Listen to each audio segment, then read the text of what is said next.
الحمد لله رب العالمين،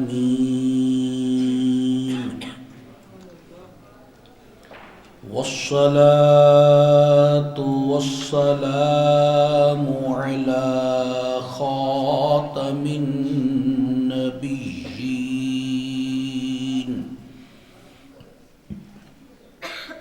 وعلى آله وأصحابه أجمعين. أما بعد، فأعوذ بالله من الشيطان الرجيم. بسم الله الرحمن الرحيم. بل هو قرآن مجيد في لوح محفوظ. صدق الله العظيم.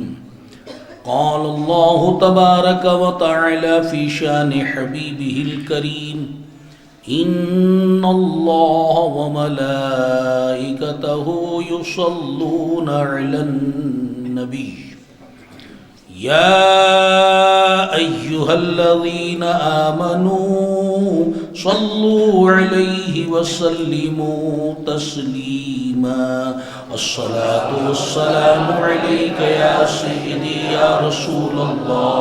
الصلاة والسلام عليك يا سيدي يا حبيب الله.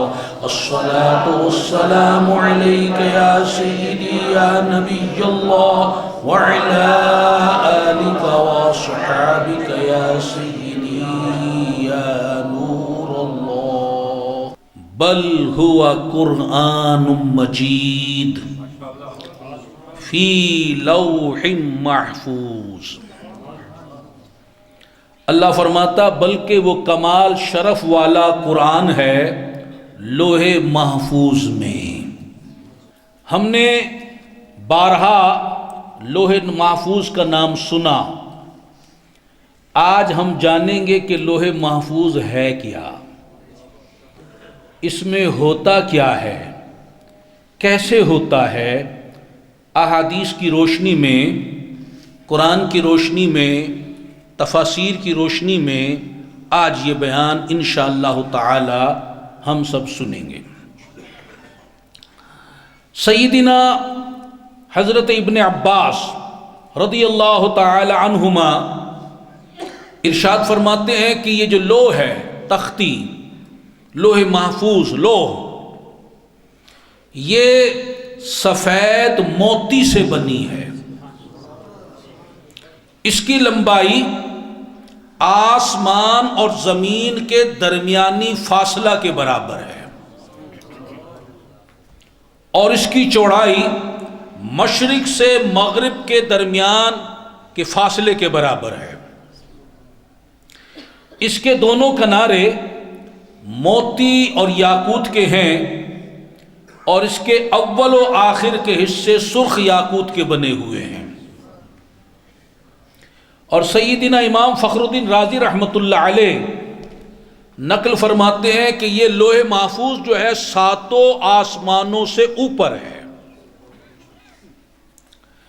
اور حضرت سیدنا ابن عباس رضی اللہ تعالی عنہ کی دوسری روایت میں یہ بیان ہوا کہ اس لوح محفوظ کا جو بالائی حصہ ہے، اوپر والا، وہ عرش سے بندھا ہوا ہے، اور جو اس کا نچلا حصہ ہے وہ ایک فرشتے کی گود میں رکھا ہوا ہے. اور اس کی جو کتابت ہے وہ نور کی سیاہی سے ہے. اس کا قلم بھی نور ہے. اللہ تعالی روزانہ 360 مرتبہ اس لوح میں دیکھتا ہے، نظر فرماتا ہے، اور ہر بار جب نظر فرماتا ہے وہ جو چاہتا ہے وہ کرتا ہے. ایک قوم کو بلند کرتا ہے تو دوسری قوم کو پست فرما دیتا ہے، کسی کو فقیر بنا دیتا ہے، کسی کو غنی کر دیتا ہے، کسی کو زندہ کرتا ہے، کسی کو موت عطا فرماتا ہے۔ وہ جو چاہتا ہے وہ کرتا ہے، اور اس کے سوا کوئی عبادت کے لائق نہیں ہے۔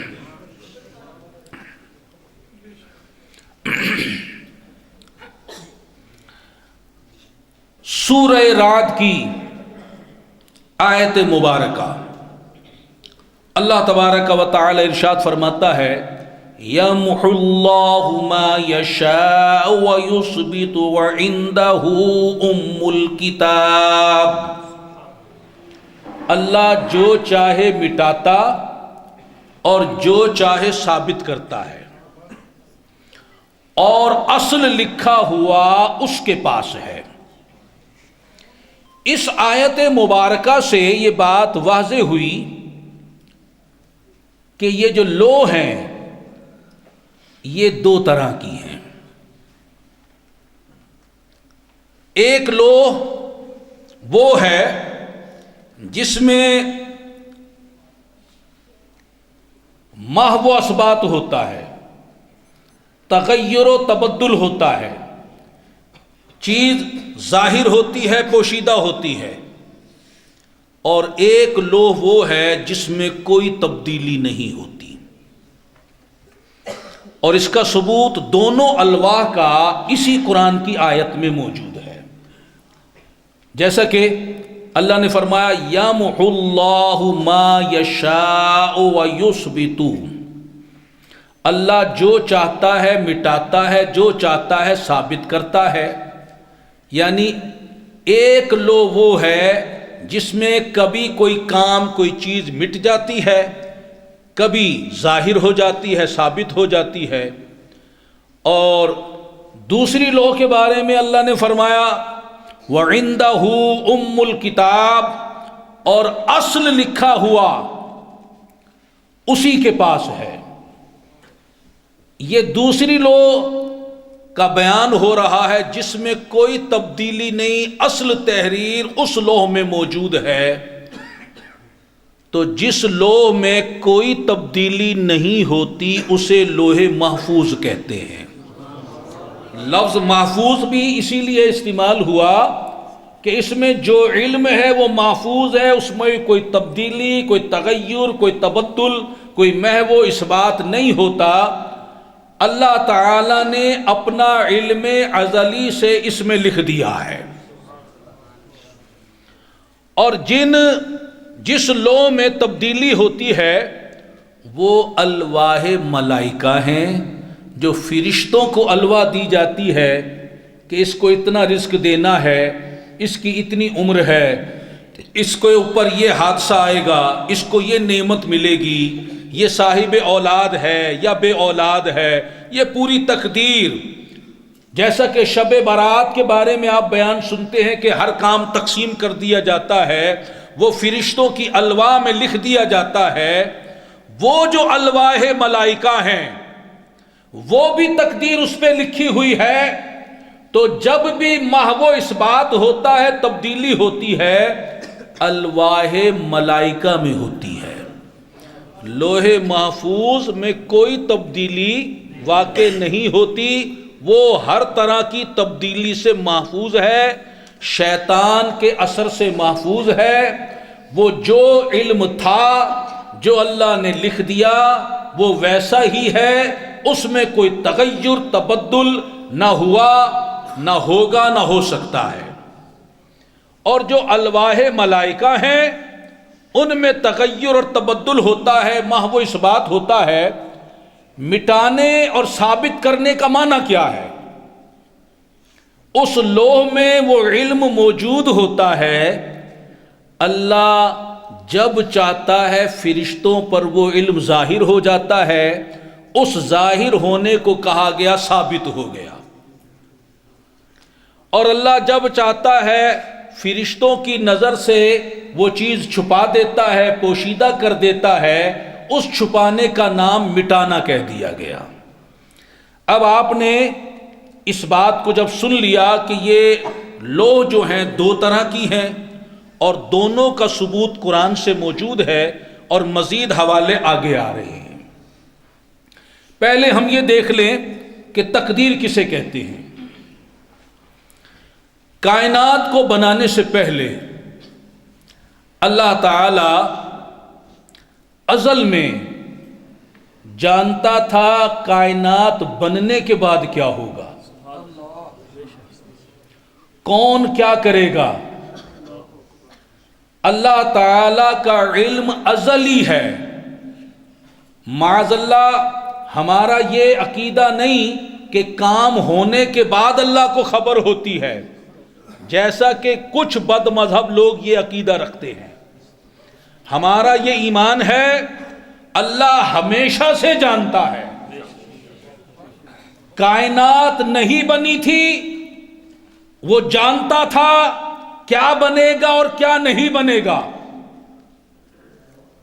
جو نہیں بنا اسے بھی جانتا ہے، جو بن گیا اسے بھی جانتا ہے۔ اور کیا پیدا ہوگا، کب پیدا ہوگا، کس کے ہاں پیدا ہوگا، کس طرح پیدا ہوگا، سارا علم اس کو۔ تو اس نے اپنے اس علم ازلی کو جتنا چاہا وہ لوح محفوظ پر قلم کو حکم دے کر لکھ دیا۔ اور یہ ایک حدیث پاک میں فرمایا کہ آسمانوں اور زمینوں کو پیدا کرنے سے 50,000 سال پہلے ہی اللہ نے تقدیریں لکھ دی تھی۔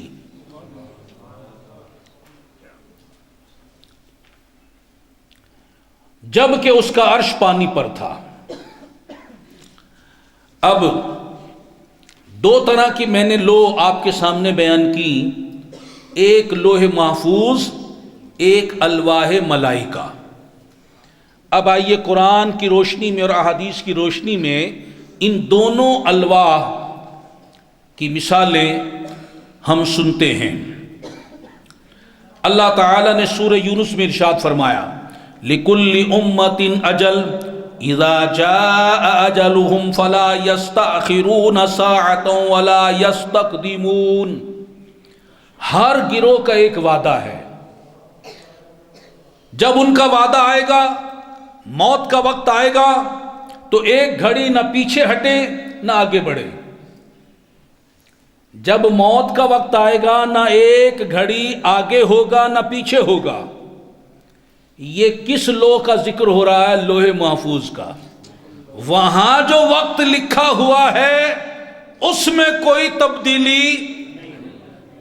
میں کوئی تبدیلی جو لکھا ہے وہی ہوگا۔ اب دوسری مثال الواح ملائکہ کی، سورہ فاطر میں اللہ تعالی ارشاد فرماتا ہے وَمَا يُعَمَّرُ مِن مُعَمَّرٍ وَلَا يُنْقَصُ مِنْ عُمْرِهِ إِلَّا فِي كِتَابٍ إِنَّ ذَلِكَ عَلَى اللَّهِ يَسِيرٌ۔ اور جس شخص کی بھی عمر بڑھائی جاتی ہے یا جس شخص کی عمر کم کی جاتی ہے وہ ہم نے ایک کتاب میں لکھی ہوئی ہے، اور بے شک یہ اللہ کے لیے بہت آسان ہے۔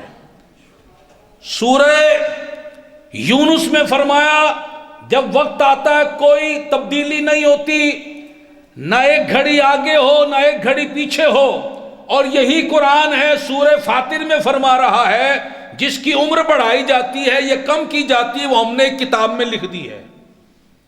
یعنی عمر میں تبدیلی ہوتی ہے، یہ تبدیلی لوح محفوظ میں نہیں ہوتی، الواح ملائکہ میں ہوتی ہے۔ اور کیوں ہوتی ہے وہ آگے حدیثیں آ رہی ہیں۔ یہ ساری باتیں آپ کے نالج کے لیے بیان ہو رہی ہیں تاکہ جو بات بیان ہوا ہے اس کو ہم اچھی طرح سمجھ لیں۔ اگلی مثال اللہ تبارک و تعالی جل شانہ کی بارگاہ میں سیدنا حضرت ابراہیم علیہ السلام نے قوم لوط پر جو عذاب آ رہا تھا اس کو روکنے کے لیے درخواست پیش کی، یہاں تک کوشش کی کہ قرآن بیان کرتا ہے وہ اپنے رب سے جھگڑنے لگا قوم لوط کے بارے میں۔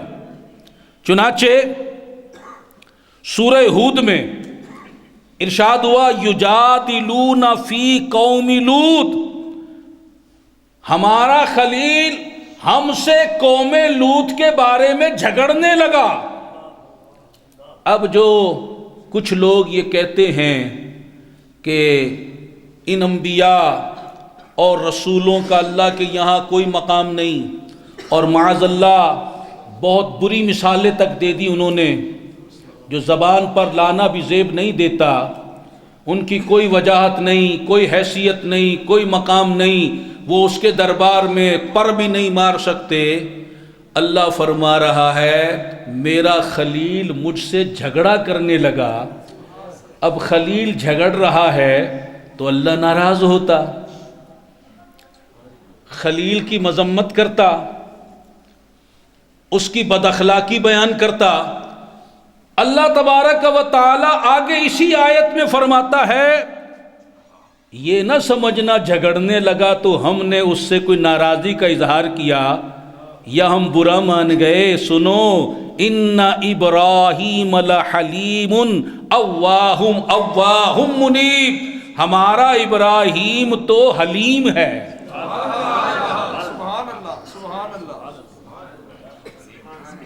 یہ جو جھگڑا کر رہا ہے یہ تو حلیم، ہماری نظر میں حلیم ہے، ہم اس کے جھگڑے کو نہیں دیکھ رہے، ہمارا ابراہیم تو حلیم ہے اور اواہ منیب، منیب ہے بہت آہیں کرنے والا اور رجوع لانے والا۔ بتائیے ایک طرف قرآن کہہ رہا وہ جھگڑا کر رہا اور ساتھ ہی ان کی تعریف اور عظمت اور شان بیان کر رہا ہے نا ان کی وجاہت اللہ کی یہاں کتنی بلند و بالا۔ پھر اللہ تعالیٰ نے فرمایا یا ابراہیم اعرض عن ھذا انہ قد جاء امر ربک وانہم آتیہم عذاب غیر مردود۔ اے ابراہیم تم قوم لوط کے بارے میں جو ہم سے جھگڑ رہے ہو اس خیال کو چھوڑ دو، اس خیال میں نہ پڑو، بے شک تیرے رب کا حکم آ چکا ہے اور بے شک ان پر عذاب آنے والا ہے جو پھرنے کا نہیں۔ یہ کس عذاب کی بات ہو رہی ہے؟ جس کا ذکر لوح محفوظ میں ہے، جو تبدیل۔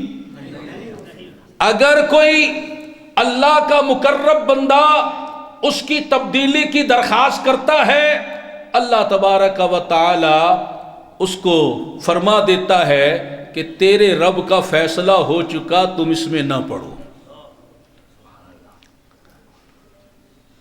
ہوگا وہی جو لوح محفوظ میں لکھ دیا ہے۔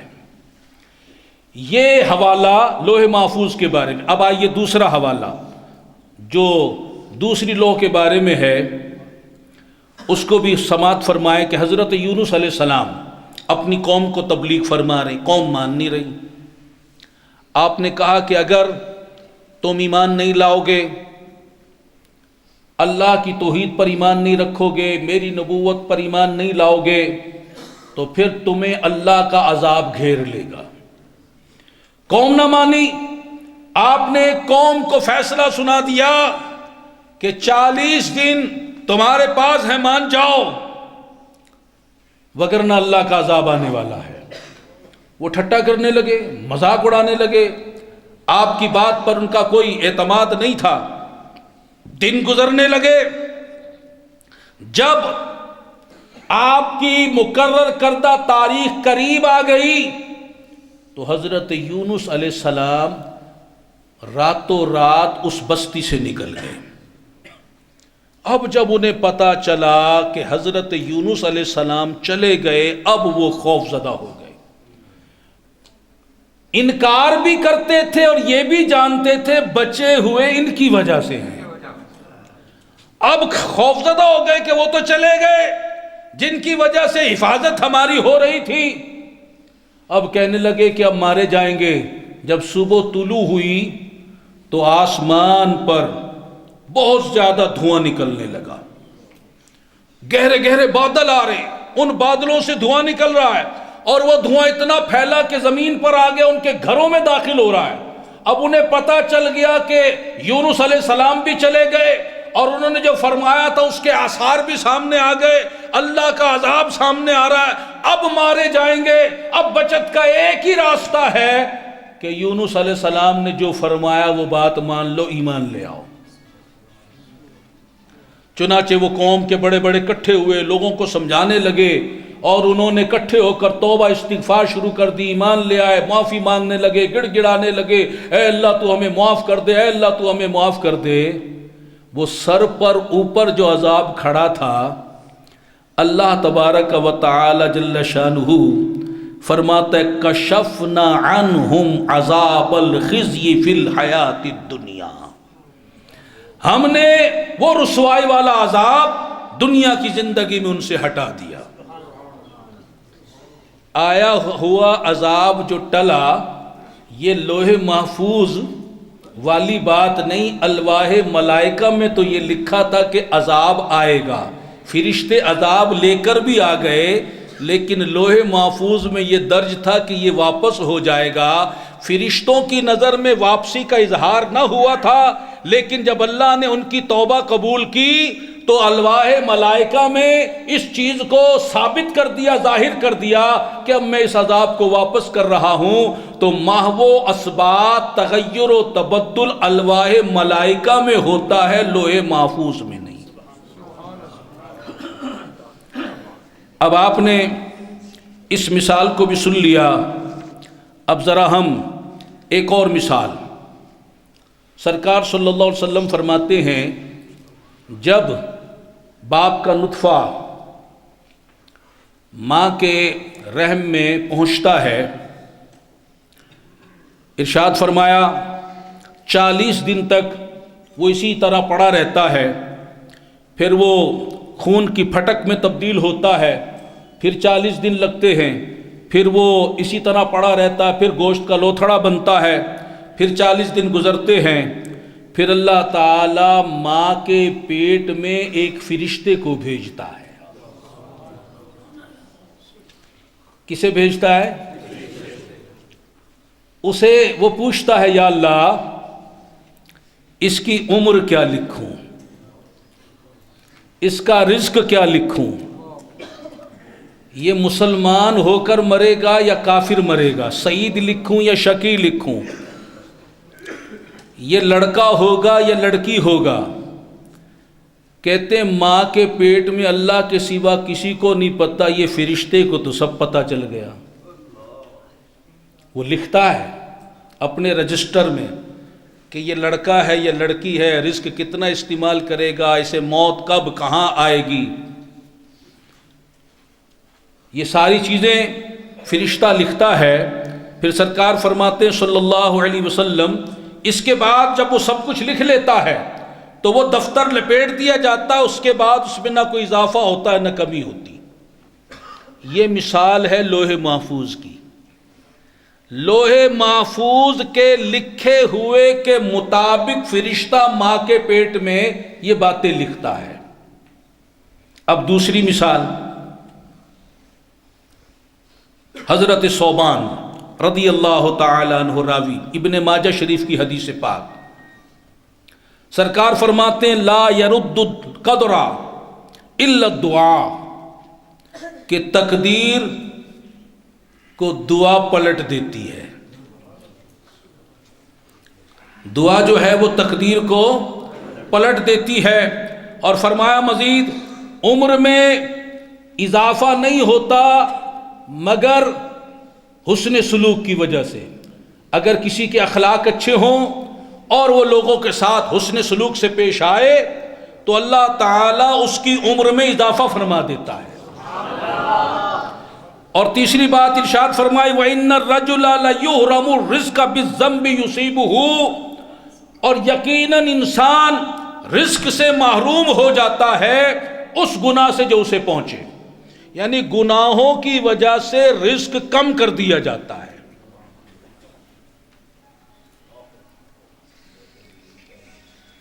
اب اس کی دوسری مثال، دوسری حدیث سنیے کہ حدیث پاک میں ارشاد فرمایا بر الوالدین یزید فی العمر، ماں باپ سے اچھا سلوک کرنے کی بدولت عمر میں اضافہ ہو جاتا ہے۔ والکذب ینقص الرزق، اور جھوٹ بولنے سے رزق کم ہو جاتا ہے۔ والدعاء یرد القضاء، اور دعا قضا کو، تقدیر کو بدل دیتی ہے، پلٹ دیتی ہے۔ چوتھی حدیث پاک ترمذی شریف کی، سرکار نے فرمایا کہ صلہ رحمی کرنا، ماں کے پیٹ کے جو رشتے ہیں ان کو جوڑنا، ان سے حسن سلوک کرنا، ان کے ساتھ خیر خواہی کرنا، یہ گھر والوں میں محبت پیدا کرتا ہے، مال میں برکت ڈالتا ہے اور عمر میں اضافہ کرتا ہے۔ پانچویں حدیث پاک ارشاد فرمایا صدقہ جو ہے بری موت سے بچاتا ہے اور نیکی عمر بڑھا دیتی ہے۔ چھٹی حدیث پاک جو مسند امام احمد کی ہے، سید عائشہ صدیقہ رضی اللہ تعالی عنہ اس کی راوی ہے، سرکار صلی اللہ علیہ وسلم نے فرمایا صلہ رحمی کرنا اور لوگوں کے ساتھ حسن اخلاق سے پیش آنا، اور فرمایا اپنے پڑوسیوں کے ساتھ اچھا برتاؤ کرنا، یہ گھروں کو آباد رکھتا ہے اور عمر میں اضافہ کرتا ہے۔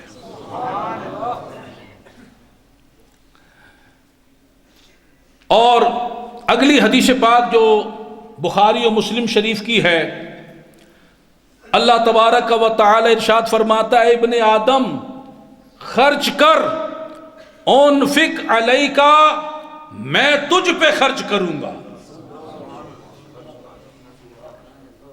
ایک واقعہ میں نے پڑھا کہ ایک شخص کے پاس ایک روٹی تھی، اللہ تعالیٰ نے فرشتے کو حکم فرمایا جب یہ روٹی کھا لے تو اگلا رزق اس کو دے دینا۔ اب وہ شخص جو ہے نا روٹی لیے بیٹھا، اب کھا لی تو صبح کیا کروں گا، اب کیا کروں، اسی چکر میں وہ روٹی پکڑے بیٹھا ہوا ہے۔ اللہ فرماتا ہے انسان تو خرچ کر، میں تجھ پہ خرچ کروں گا، تو اس ایک کو کھا تجھے دوسری دوں گا، تو بخل کیوں کر رہا ہے؟ تیرے خدا کے خزانے تھوڑے تھوڑی ہیں، ختم ہونے والے تو نہیں ہیں۔ تو اپنے اوپر خرچ کر، اپنی اولاد پر خرچ کر جائز طریقے سے، تو میں تجھ پہ خرچ کروں گا۔ اگلی حدیث پاک جس کے راوی حضرت مولا علی کرم اللہ تعالی وجہ الکریم ہیں، میرے آقا صلی اللہ علیہ وسلم نے فرمایا بادروا بالصدقۃ، صدقہ دینے میں جلدی کرو، فإن البلاء لا يتخطاها، کہ تم صدقہ دو گے تو مصیبت پھر آگے نہیں بڑھے گی، اگر آ بھی گئی وہیں رک جائے گی، اور نہیں آئی تو آ نہیں پائے گی۔ اگر مصیبت آ گئی پھر بھی صدقہ دو، نہیں آئی تب بھی صدقہ دو، صدقہ دینے میں جلدی کرو۔ اگلی حدیث پاک سیدنا حضرت ابن عباس رضی اللہ تعالی عنہما اس کے راوی، سرکار صلی اللہ علیہ وسلم نے فرمایا جو استغفار کو اپنے اوپر لازم کر لے تو اللہ تعالیٰ اس کے لیے ہر تنگی سے چھٹکارا عطا فرما دیتا ہے، اور اسے ہر غم سے نجات دے گا، اور اسے وہاں سے روزی دے گا جہاں سے روزی ملنے کا اس کا گمان بھی نہ ہو، خیال بھی نہ ہو۔ اگلی حدیث پاک سرکار صلی اللہ علیہ وسلم فرماتے ہیں جو شخص کسی پریشانی میں مبتلا ہو تو مجھ پر درود پاک کی کثرت کرے، کیونکہ درود پاک پریشانیوں کو، دکھوں کو اور مصیبتوں کو لے جاتا ہے، رزق کو بڑھاتا ہے اور حاجتیں بھر لاتا ہے۔ اگلی حدیث پاک ترمذی شریف کی، حضرت انس بن مالک رضی اللہ تعالی عنہ اس کے راوی، فرمایا حضرت انس بن مالک نے، کتنے لوگ ہیں جن کے بال بکھرے ہوئے ہیں، حال بظاہر اچھا نہیں ہے، سر کے بال غبار آلود ہیں، وہ 2 پھٹی پرانی چادریں پہنے ہوئے ہیں، لوگ ان کی طرف دھیان توجہ نہیں دیتے، اور اللہ کے یہاں ان کا مقام یہ ہے اگر وہ کسی بات پر قسم اٹھا لیں اللہ ان کی قسم کو پورا فرماتا ہے۔ اگر وہ یہ کہہ دے کہ آج بارش ہوگی تو بارش ہوگی، فلاں مرے گا تو مر جائے گا، فلاں کے اولاد ہوگی اولاد ہو جائے گی، اللہ تبارک و تعالی ان کے کہے ہوئے کو پورا فرماتا ہے۔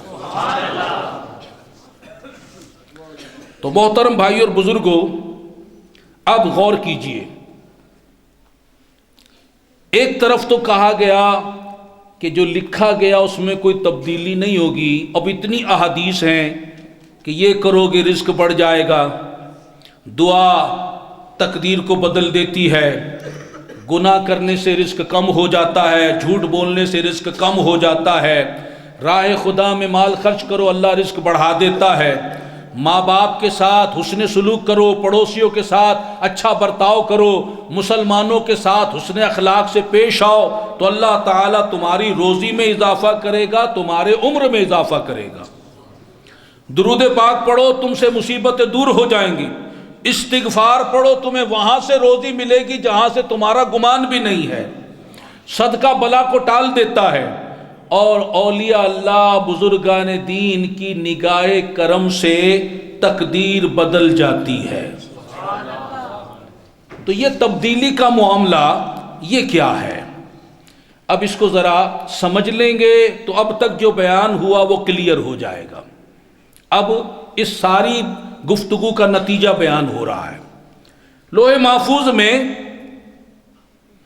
کلیئر لکھا ہوا ہے ہر چیز کا، چونکہ وہ اللہ کا علم ازلی ہے، اور جو الواح ملائکہ ہے اس میں بات کو معلق لکھا ہوا ہے، مثلا وہاں لکھا ہوا ہے کہ یہ بے اولاد ہے، الواح ملائکہ میں کیا لکھا ہے؟ بے اولاد ہے، لیکن اگر اس نے ماں باپ کی خدمت کی اور ماں باپ نے اس کے لیے دعا دی تو پھر یہ اولاد والا ہو جائے گا۔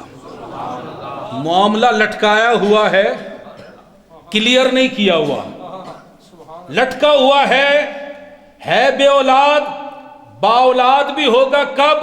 جب ماں باپ کی خدمت کرے گا، وہ خوش ہوں گے، دعا دیں گے، ان کی دعا سے پھر یہ اولاد والا ہو جائے گا، اور اگر اس نے ماں باپ کی خدمت نہیں کی، انہوں نے دعا نہیں دی تو یہ بے اولاد رہے گا۔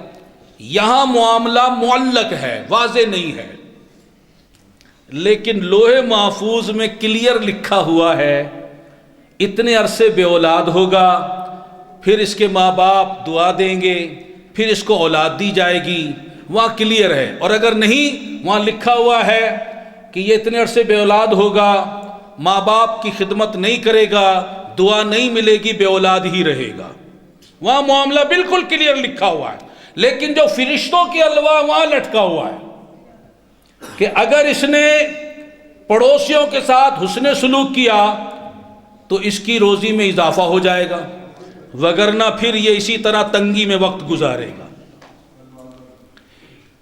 اب دیکھیے حضرت شیخ بہاؤالدین زکریا ملتانی رحمۃ اللہ علیہ، اسی مہینے کی 7 تاریخ کو ان کا 7 صفر کو عرس مبارک ہوا، ملتان میں ہیں، اپنے وقت کے غوث ہیں، سہروردیوں کے آقا اور امام شیخ شہاب الدین سہروردی کے خلیفہ ہیں، اور اندرون سندھ آپ نے اسلام کو پھیلانے میں بہت خدمت سر انجام دی۔ آپ اپنے حجرہ مبارکہ میں بیٹھے ہوئے ہیں، ایک عورت روتی ہوئی آئی، آ کے کہنے لگی حضور بے اولاد ہوں، کرم فرماؤ، دعا فرماؤ، اللہ مجھے اولاد دے دے، بیٹا دے دے۔ آپ نے مراقبہ فرمایا اور سر اٹھا کر کہنے لگے تیری قسمت میں تو اولاد ہے ہی نہیں. پہلے کوئی امید تو بندھی ہوئی تھی کہ اولاد ہو سکتی ہے، ہو جائے. اب اللہ کا ایک ولی اپنی زبان سے فرما رہا اب تو امید ہی ختم ہو گئی.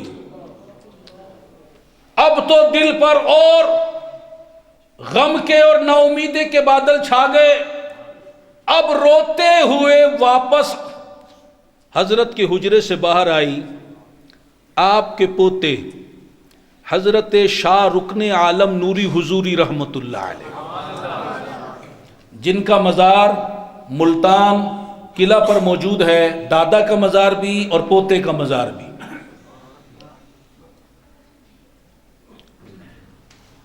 یہ باہر موجود تھے. انہوں نے دیکھا یہ مائی روتے ہوئے گئی، روتے ہوئے آ رہی ہے. میرے دادا کے پاس کوئی روتا ہوا جائے، روتا ہوا واپس تو نہیں آتا. فرمانے لگے مائی صاحبہ کیوں رو رہی ہو؟ عرض کرنے لگی بیٹا تیرے دادا کے پاس گئی تھی اولاد لینے کے لیے، پہلے کچھ امید دل میں تھی، تیرے دادا نے کہا تیری قسمت میں تقدیر میں اولاد ہے ہی نہیں. اب تو میں نا امید ہو کر آ گئی ہوں. فرمانے لگے واپس جاؤ، جا کے کہو تقدیر میں ہوتا تیرے پاس آنے کی ضرورت کیا تھی.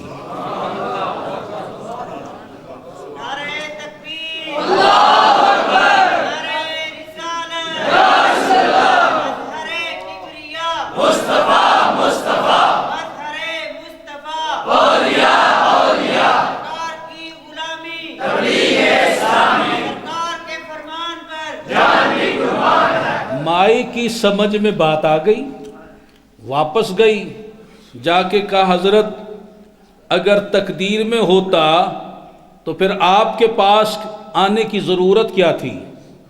آپ نے فرمایا یہ سبق تجھے پڑھایا کس نے ہے؟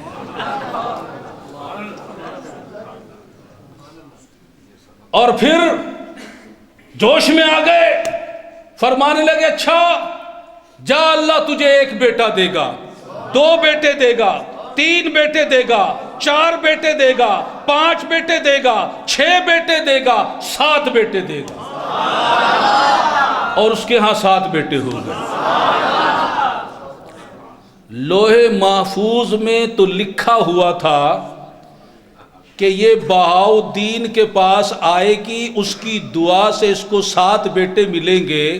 الواح ملائکہ میں معلق تھی بات کہ یہ بے اولاد ہوگی. اگر بہاؤالدین زکریا نے دعا کر دی تو اولاد مل جائے گی، نہیں کی تو بے اولاد رہے گی.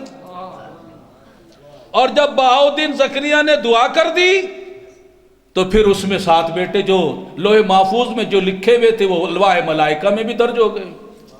یہ ہے معاملہ. لوح محفوظ اور الواح ملائکہ ان دونوں کے درمیان یہ معاملہ ہے. تو آپ نے دیکھا کوئی اندازہ کر سکتا ہے ان کے زور بازو کا، نگاہ مرد مومن سے بدل جاتی ہیں تقدیریں. راہ خدا میں مال خرچ کیا، تبلیغ قافلے میں چلے گئے، کوئی تبلیغی کتب خرید کر لوگوں میں بطور تبلیغ تقسیم کر دی، کسی غریب فقیر کی مدد کر دی، کسی بھوکے کو کھانا کھلا دیا، ننگے کو کپڑے پہنا دیے. تو کیا ہے ازرو حدیث روزی میں اضافہ ہو گیا. لوح محفوظ میں کلیئر لکھا ہوا ہے کہ اس کی روزی اتنی ہے، لیکن یہ جب تبلیغی قافلے میں جا کر خرچہ کرے گا اس کی روزی اتنی بڑھا دی جائے گی اور بڑھ جائے گی. لیکن فرشتوں کی الواح میں معاملہ معلق ہے. اگر یہ قافلے میں گیا، اگر اس نے کسی غریب کی مدد کی، اگر اس نے ماں باپ پر اپنی رزق حلال کو خرچ کیا، اگر کسی دینی کتاب کو اس نے اشاعت کیا، عام کیا، تو اس کی روزی اتنی ہو جائے گی، نہیں کیا تو اتنی رہے گی. تو الواح ملائکہ کے اندر بات معلق ہے، لٹکی ہوئی، لوح محفوظ میں کلیئر کٹ ہے جو ہونے والا ہے۔ اب دیکھیے حضرت رابعہ بصری رحمۃ اللہ تعالی علیہا، ان کے گھر میں 2 مہمان آ گئے بھوکے۔ انہوں نے کہا چلو ولیاں ہیں، سخیاں ہیں، یہاں جائیں گے لنگر مل ہی جائے گا۔ آپ کے دسترخوان میں 2 روٹیاں تھیں، ان کو بھی نظر آ رہی تھیں۔ انہوں نے کہا چلو 2 ملیں گے، ایک ایک کھا لیں گے۔ مائی صاحبہ نے دیکھا مہمان 2 ہیں، گھر والے بھی ہیں، روٹی 2 ہیں۔ ایک فقیر نے آواز لگائی، اٹھا کے وہ 2 روٹی اسے خیرات کر دی۔ اب وہ مہمان پریشان، 2 روٹی تھی، مائی صاحبہ نے وہ بھی خیرات کر دی، اب ہم کیا کریں گے؟ تھوڑی دیر کے بعد دروازے پر دستک ہوئی، ایک لونڈی آئی، کہنے لگی فلاں صاحب نے آپ کے لیے یہ نذرانہ کھانے کا پیش کیا ہے۔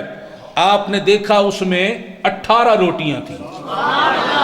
فرمانے لگی تجھ سے غلطی ہوئی، یہ میرے لیے نہیں ہے، میرے لیے نہیں ہے، واپس لے جا۔ مہمان دیکھ رہے ہیں کہ اب روٹیاں آئی ہیں تو مائی صاحبہ واپس کر رہی ہیں۔ وہ لونڈی چلی گئی، پھر واپس آئی، کہا کہ یہ کھانا آپ کے لیے آیا ہے۔ آپ نے گنا تو 20 روٹیاں تھی، فرمایا یہ میرے لیے ہی آئی ہیں، اللہ ایک کے بدلے 10 دیتا ہے۔ یہ رزق میں جو اضافہ ہوا یہ کیا ہے؟ یہ الواح ملائکہ میں معاملہ معلق تھا کہ اگر مائی صاحبہ بی بی صاحبہ خیرات کریں گی ہم ان کا رزق بڑھا دیں گے، نہیں کریں گے تو ویسے ہی رہے گا 2 روٹی والا۔ لیکن لوح محفوظ میں کلیئر تھا 2 روٹی کا رزق ہوگا، پھر یہ خیرات کرے گی، 20 روٹی کا رزق ہم دے دیں گے۔ وہاں کلیئر تھا یا معلق تھا؟ اور اگر وہاں کسی نے اگر خیرات نہیں کرنی، وہ بھی وہاں کلیئر کر رکھا ہے معاملہ۔ تو بہرحال یہ بات آپ کی سمجھ میں آ گئی۔ اسی طرح والدین کے ساتھ اگر کوئی خیر و بھلائی کرے، ان پر اپنا مال خرچ کرے، اپنے گفتگو سے، حسن سلوک سے، اچھے برتاؤ سے ان کو خوش رکھے، از روئے حدیث عمر میں بھی اضافہ ہوتا ہے، رزق میں بھی اضافہ ہوتا ہے۔ اب تفسیر روح البیان میں میں نے حدیث پاک پڑھی، وہ تحریر فرماتے ہیں کہ کسی انسان کی عمر جب 30 سال باقی رہ جاتی ہے اور اس سے قطع رحمی کا ارتکاب ہوتا ہے، وہ ماں کے رحم کے رشتوں کو کاٹ دیتا ہے، سگے رشتوں بلا عذر شرعی، بلا وجہ شرعی چھوڑ دیتا ہے، دشمنیاں کر لیتا ہے، بات چیت بند، رشتہ داری بند، تو اللہ تبارک و تعالی قطع رحمی کرنے کی بنا پر حکم دیتا ہے 30 سال کی عمر مٹا دو، 3 دن لکھ دو، عمر میں کمی ہو گئی۔ اور کسی کی عمر 3 دن باقی رہ جاتی ہے اور وہ اپنے ماں باپ کے ساتھ، سگے رشتہ داروں کے ساتھ حسن سلوک کرتا ہے، خدمت کرتا ہے، ماں باپ کی خوش کرتا ہے، اللہ تعالی حکم فرماتا ہے 3 دن مٹا کر 30 سال لکھ دو۔ یہ جو تبدیلی آئی یہ الواح ملائکہ میں وہاں معاملہ معلق ہے کہ اگر اس نے ماں باپ کو خوش کیا، خدمت کی، تو 3 دن 30 سال میں بدل جائیں گے، اور اگر ان کو دل ستایا، دکھ پہنچایا، تو 30 سال 3 دن میں بدل جائیں گے۔ وہ پھر جیسا کرتا ویسا فرشتے اس کے ساتھ معاملہ کر دیتے ہیں۔ لیکن اللہ کے یہاں لوح محفوظ میں تو بات کلیئر ہے، جو ماں باپ کو ستانے والا وہاں لکھا ہوا ہے اس کی عمر اتنی ہوگی اور ماں باپ کو ستانے کے بعد اتنی کم کر دی جائے گی، کلیئر کٹ۔ اور جب یہ ماں باپ سے حسن سلوک کرے گا اتنی بڑھ جائے گی، ٹوٹل اتنی ہوگی۔ وہاں معاملہ بالکل کلیئر ہے اور الواح ملائکہ میں معاملہ معلق ہے۔ اب دیکھیے ایک مثال آپ کو دیتا ہوں، تفسیر ابن کثیر۔ حضرت آدم علیہ السلام کی پشت سے اللہ تعالی نے تمام ارواح کو نکالا، میری روح کو بھی، آپ کی روح کو بھی، سارے انسانوں کی، قیامت تک آنے والے ساری ارواح کو نکالا۔ اس میں گناہگار بھی تھے، نیکوکار بھی تھے، کافر بھی تھے، مومن بھی تھے، اولیاء بھی تھے، انبیاء بھی تھے، رسول بھی تھے۔ تو تفسیر ابن کثیر میں ہے، آدم علیہ السلام نے ایک شخص کو دیکھا کہ جو موتیوں کی طرح جس کا چہرہ چمک رہا تھا۔ اللہ تعالیٰ سے عرض کی یا اللہ یہ کون ہے؟ اللہ نے فرمایا یہ تیرا بیٹا داؤد ہے، داؤد علیہ السلام۔ عرض کی یا اللہ اس کی عمر دنیا میں کتنی ہوگی؟ اللہ نے فرمایا 60 سال۔ یا اللہ میں دعا کرتا ہوں 100 سال کر دے۔ اللہ نے فرمایا نہیں 60 سال ہے۔ پھر عرض کی یا اللہ 100 سال کر دے۔ اللہ نے فرمایا تجھے میں نے 1000 سال عمر دی ہے، تیرے 40 سال اس کو دے دوں؟ عرض کی مولا دے دے۔ اب آدم علیہ السلام کی جو 1000 سال، اس سے 40 سال عالم ارواح میں داؤد علیہ السلام کے نام لکھ دیے گئے۔ اب جب آدم علیہ السلام زمین پر آئے 960 سال گزر گئے، حضرت ملک الموت تشریف لے آئے، کیونکہ ان کی لوح میں لکھا تھا ان کی عمر 960 سال ہے۔ آدم علیہ السلام سے کہا حضرت عباس تیاری کر لیں جانے کی۔ آپ فرمانے لگے میری عمر کے تو 40 سال باقی ہیں۔ اب بھول گئے عالم ارواح کی اس بات کو، میری عمر کے تو 40 سال باقی ہیں۔ اللہ نے فرمایا آدم تو 40 سال اور جینا چاہتا ہے، تیری خوشی میں ہم خوش ہیں، تجھے 40 سال دیتے ہیں اور داؤد کے 40 سال بھی کم نہیں کرتے۔ 1000 سال آدم علیہ السلام جیے اور داؤد علیہ السلام 100 سال۔ لوح محفوظ میں کلیئر تھا، الواح ملائکہ میں معلق تھا کہ آدم 960 سال جئیں گے تو یہ 100 سال ان کے کر دیے جائیں گے، لیکن وہاں کلیئر تھا کہ ہمارا فضل آئے گا، نہ ان کے کم ہوں گے اور ان کے بڑھ جائیں گے۔ آپ نے دیکھا عمر کی کمی بیشی یہ کس طرح ہو رہی ہے۔ اب دیکھیے غور فرمائیے، سرکار غوث پاک رضی اللہ تعالیٰ عنہ کی خدمت میں ایک شخص آ گیا، حضور بیٹیاں ہی پیدا ہو رہی ہیں، بیٹے کی خواہش تمنا ہے، آپ دعا کر دیں اللہ مجھے بیٹا دے دے۔ آپ نے دعا فرما دی، چلا گیا، اور پھر جب ایک عرصے کے بعد آیا، ایک بچے کو لے کر آیا، کہنے لگا حضور آپ نے تو بیٹے کی دعا دی تھی، یہ تو بیٹی ہے۔ آپ نے اچھا، لپیٹ لے اس کو کپڑے میں، توجہ ڈالی اور فرمایا لے جا گھر جا کر کھولنا۔ جب گھر جا کر کھولا تو وہ بیٹا تھا۔ نعرہ تکبیر، اللہ اکبر، نعرہ رسالت، یا رسول اللہ، مظہر کبریاء، مصطفیٰ مصطفیٰ، مظہر مصطفیٰ، اولیاء اولیاء، کار کی غلامی، تبلیغ اسلامی، کار کے فرمان پر جان بھی قربان ہے۔ نگاہ ولی میں یہ تاثیر دیکھی، بدلتی ہزاروں کی تقدیر دیکھی۔ الواح ملائکہ میں بیٹی لکھی ہوئی تھی اور معاملہ معلق تھا، اگر یہ غوث پاک کے پاس گیا ان سے دعا کرا لی تو بیٹا ہوگا، نہیں کرائی تو بیٹی رہے گی۔ وہاں معاملہ معلق تھا، لیکن لوح محفوظ میں کلیئر تھا اس کے یہاں بیٹا ہوگا اور غوث پاک کی دعا سے ہوگا۔ یہ فرق ہے لوح محفوظ اور الواح ملائکہ میں۔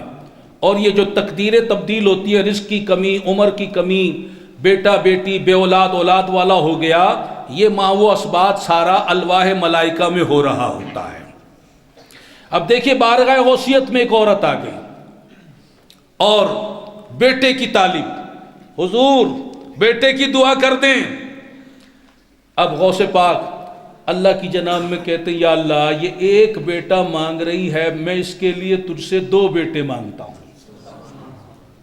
اللہ نے فرمایا عبد القادر تو 2 مانگ رہا ہے، اس کی تقدیر میں الواح ملائکہ والی، اس کی تقدیر میں تو 1 بھی نہیں ہے۔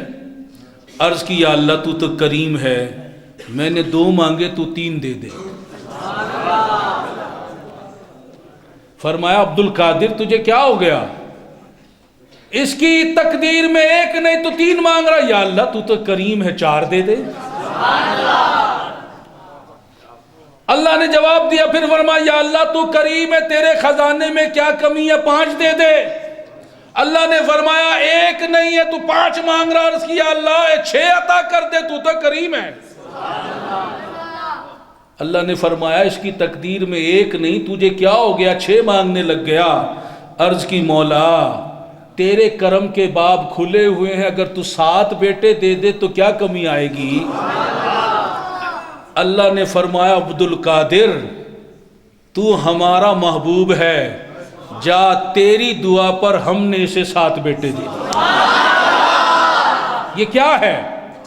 الواح ملائکہ میں 1 بھی نہیں ہے، معلق ہے معاملہ، لیکن وہاں کیا معلق ہے کہ یہ میرے محبوب عبد القادر سے دعا کرائے گی تو اولاد دوں گا، نہیں کرائے گی تو بے اولاد رہے گی۔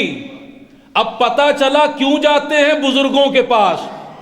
اگر کوئی کہے لکھا ہوا تو تقدیر میں کیوں جاتے ہو؟ اس لیے جاتے ہیں وہاں یہ بھی لکھا ہوا ہے کہ یہ فلاں مزار پہ جائے گا تو اس کو یہ ملے گا، فلاں بزرگ سے دعا کرائے گا تو یہ ملے گا، فلاں سے دم کروائے گا تو یہ اس کو ملے گا، فلاں سے تعویذ کروائے گا تو یہ ہوگا، علاج کروائے گا تو یہ ہوگا۔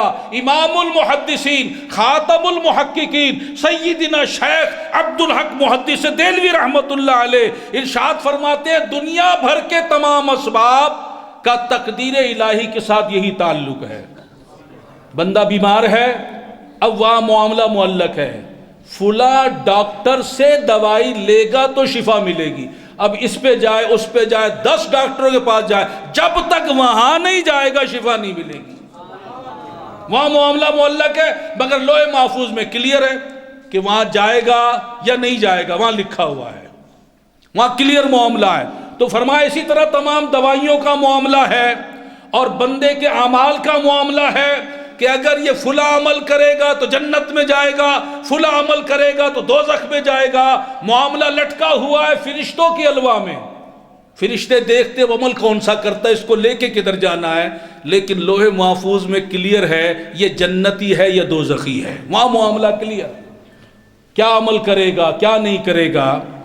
اب آپ اس بات کو اچھی طرح سمجھ گئے کہ اگر کوئی اعتراض کرے بھی دعا کیوں کرتے ہو جب تقدیر میں لکھا مل جائے گا، ارے یہ دعا کرنا بھی تو تقدیر میں معلق لکھا ہوا ہے کہ اگر یہ دعا کرے گا تو یہ اس کو نعمت ملے گی، نہیں کرے گا تو نہیں ملے گی۔ اسی طرح سارے معاملات فرشتوں کی الوا میں معلق رکھے جاتے ہیں۔ تو لہٰذا کوئی یہ کہے کہ تم فلاں بزرگ کے پاس کیوں جاتے ہو، مزاروں پہ کیوں جاتے ہو، وہاں کیا ملتا ہے، تقدیر میں جب اللہ نے لکھ دیا وہی کچھ ہوگا، تو اب بات سمجھ میں آ گئی۔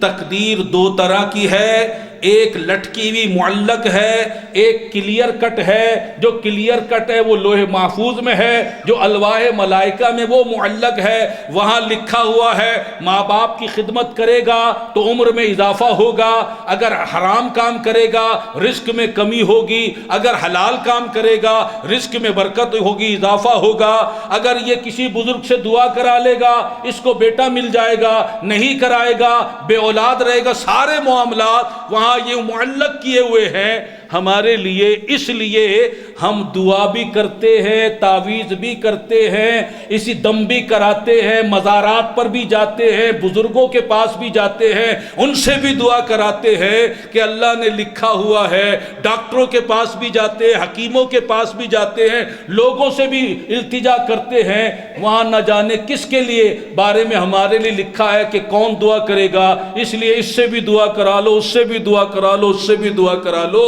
تاکہ جو وہاں لکھا ہوا اس کے مطابق ہمیں کوئی فائدہ ہو جائے۔ حضرت ابان بن عثمان رضی اللہ تعالی عنہما، ترمذی شریف کی حدیث پاک فرماتے ہیں کہ میں نے اپنے والد صاحب سے سنا، انہوں نے فرمایا کہ میں نے سرکار صلی اللہ علیہ وسلم سے سنا، ہر دن صبح و شام اور رات میں جو 3 مرتبہ یہ دعا پڑھ لے، بسم اللہ الذی لا یضر مع اسمہ شیء فی الارض ولا فی السماء وہو السمیع العلیم، جو یہ دعا پڑھ لے 3 دن صبح 3 دن شام اور 3 دفعہ صبح 3 دفعہ شام اور 3 دفعہ رات میں، تو سرکار صلی اللہ علیہ وسلم نے فرمایا پھر اسے کوئی بھی چیز نقصان نہیں پہنچائے گی، کوئی بیماری نہیں آئے گی، کوئی بچھو سانپ نہیں کاٹے گا، کوئی دیوار نہیں گرے گی، کوئی آگ میں نہیں گرے گا، کوئی اس کو زخم نہیں آئے گا، ایکسیڈنٹ نہیں ہوگا، وہ کوئی اسے نقصان نہیں پہنچے گا۔ اب حضرت ابان جو اس حدیث کے راوی ہیں ان کو فالج آ گیا۔ اب جب آپ نے یہ حدیث بیان کی تو ایک شخص انہیں گھورنے لگا کہ خود کہتے ہیں کہ جناب کوئی نقصان نہیں ہوگا اور خود کو فالج ہوا پڑا ہے۔ جب آپ نے دیکھا وہ شخص مجھے گھور رہا ہے تو آپ فرمانے لگے اے مجھے دیکھنے والے کیوں پریشان ہوتا ہے، واللہ میرے نبی نے جو فرمایا میں نے بیان کر دیا وہ ایسے ہی ہے، لیکن ایک دن یہ وظیفہ میں نہ پڑھ سکا اور اسی دن مجھ پہ فالج ہو گیا۔ یہ فرشتوں کی لو میں یہ بات معلق تھی، جب تک وظیفہ پڑھتا رہے گا اسے فالج نہیں ہوگا، جب وظیفہ نہیں پڑھے گا فالج ہو جائے گا۔ اب اس دن اسے نہیں پڑھا وظیفہ، وہ فالج کی بیماری اس پر آ گئی۔ تو اب کوئی کہے کہ تم یہ وظیفے کیوں پڑھتے ہو جب ساری چیزیں تقدیر میں لکھی ہیں اس لیے پڑھتے ہیں، کہ وہاں معلق ہے کہ یہ وظیفے پڑھیں گے، یہ ذکر کریں گے، اتنا درود پڑھیں گے، اتنا استغفار کریں گے، یہ فائد نہیں پڑھیں گے تو یہ نقصان ہوگا۔ تو اس لیے ہم یہ سارے کام کرتے ہیں تاکہ ہمیں نقصان نہ ہو۔ تو اب جو میں نے آپ کے سامنے بیان کی کہ 2 طرح کی الواح ہیں، ایک لوح محفوظ ہے جس میں علم ازلی اللہ تعالیٰ نے قطعی علم، جس میں کوئی تبدیلی نہیں ہوتی، نہ ہوگی، نہ ہو سکتی ہے، وہ اپنا علم ازلی لوح محفوظ میں لکھ دیا ہے۔ اور دوسرا الواح ملائکہ ہے کہ جس میں بندوں کی تقدیریں ساری لکھی ہوتی ہیں، تو اس میں معلق معاملہ ہوتا ہے اور وہاں تبدیلیاں بھی ہوتی رہتی ہیں، محو و اثبات بھی ہوتا رہتا ہے، تغیر تبدل بھی ہوتا رہتا ہے۔ اور آج اسی بہانے ہم نے کچھ احادیث بھی سیکھ لی کہ عمر میں اضافہ کیسے ہوتا ہے، رزق میں اضافہ کیسے ہوتا ہے، رزق میں کمی کیسے ہوتی ہے، ماں باپ سے حسن سلوک کرنے، پڑوسیوں سے اچھا برتاؤ کرنے، رشتہ داریاں جوڑنے سے عمر میں اضافہ ہوتا ہے، رزق میں اضافہ ہوتا ہے، اور گناہ کرنے سے رزق میں کمی ہوتی ہے، جھوٹ بولنے سے رزق میں کمی ہوتی ہے، صدقہ دینے سے بری موت سے آدمی بچ جاتا ہے، بلاؤں سے آدمی محفوظ ہو جاتا ہے، بلائیں اس کی ٹل جاتی ہیں، اسی طرح درود پاک پڑھنے سے دکھ مصیبتیں دور ہو جاتی ہیں، اسی طرح استغفار کرنے سے بندہ جو ہے اس کو وہاں سے رزق ملتا ہے جہاں سے اس کا کوئی خیال اور گمان بھی نہیں ہوتا۔ اب یہ ساری باتیں کلیئر ہو گئیں، دونوں طرح کی آیات بھی سمجھ میں آ گئیں کہ ان میں ٹکراؤ نہیں ہے، اور دونوں طرح کی احادیث بھی سمجھ میں آ گئی کہ دونوں طرح کی احادیث میں کوئی ٹکراؤ نہیں ہے۔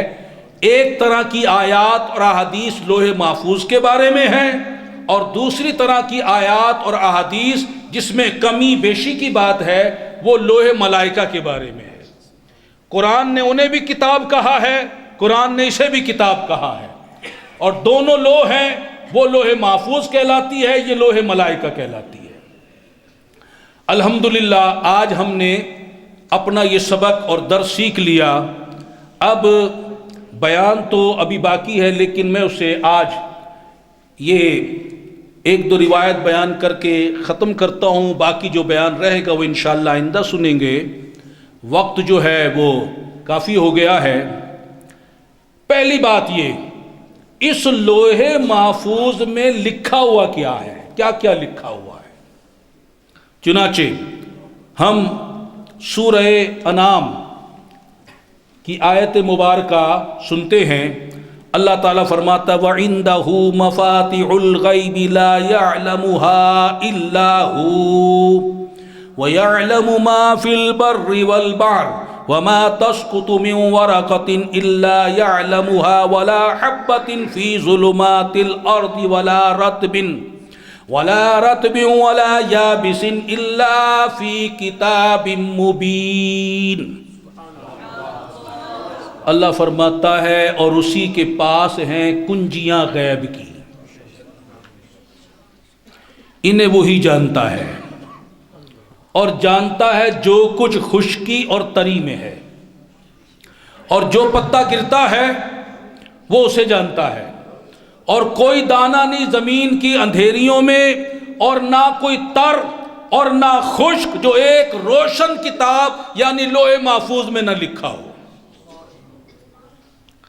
چنانچہ اس آیت کے پہلے حصے میں اللہ تعالیٰ نے اجمالی طور پر اپنے علم کی وسعت کو بیان فرمایا ہے، اور اس آیت کے دوسرے حصے میں اللہ تعالیٰ نے تفصیلی طور پر اپنے علم کی وسعت کو بیان فرمایا ہے، اور یہ بیان فرمایا کہ اللہ ہر اس چیز کو جانتا ہے جو خشکی میں ہو یا سمندروں میں ہو، اور ہر اس پتے کو جانتا ہے جو درخت سے گرتا ہے، اور زمین کی تاریکیوں میں ہر اگنے والے دانے کو جانتا ہے، اور ہر فنا ہونے والے دانے کو جانتا ہے، ہر تر کو جانتا ہے اور ہر خشک کو جانتا ہے، اور اللہ نے اپنا یہ سارا علم جو ہے لوح محفوظ میں لکھ دیا ہے۔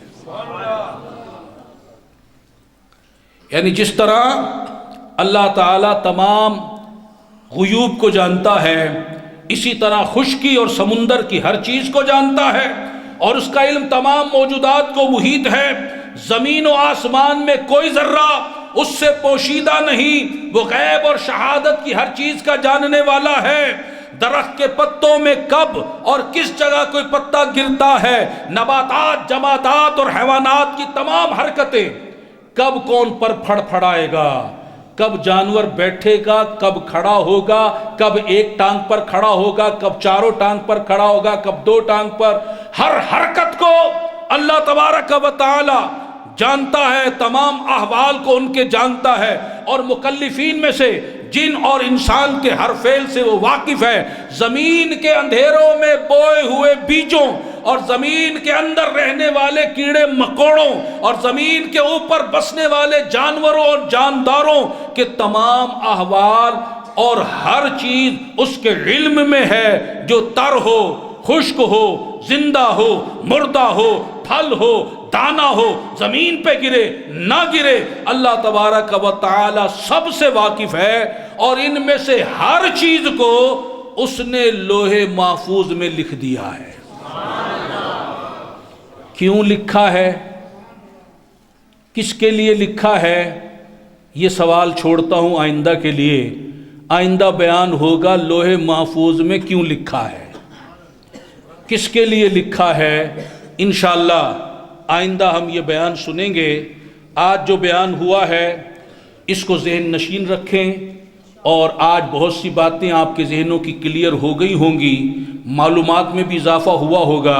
اللہ تبارک و تعالی توفیق عطا فرمائے، آمین، بجاہ خاتم النبیین صلی اللہ علیہ وسلم، وما علینا الا البلاغ۔